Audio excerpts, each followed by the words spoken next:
sa Calcino, inuwag natin sa Tagalog yung pagkakatikiti. There's very small shoulder movements, head movements, that does not announce when he's going to throw the punch. Again, one-two combination, a left straightly, tumama.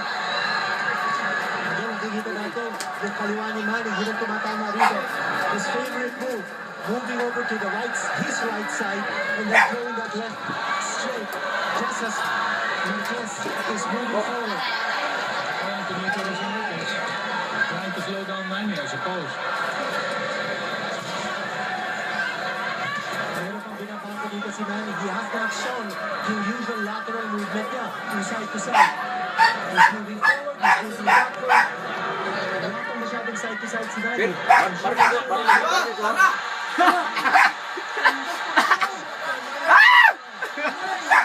Animal! Buhay ka day! Di paghambog!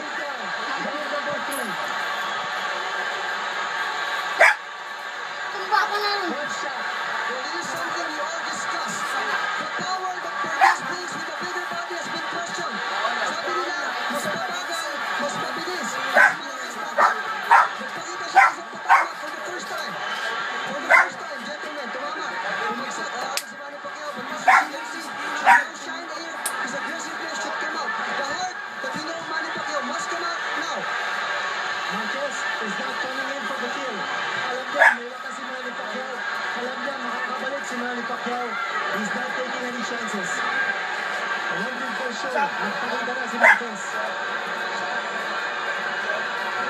Marquez scoring the first knockdown of this fight. Manny Pacquiao going down.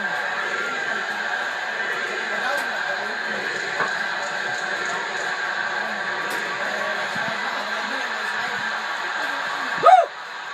Ningman! Atay! Nga pa! In a phase of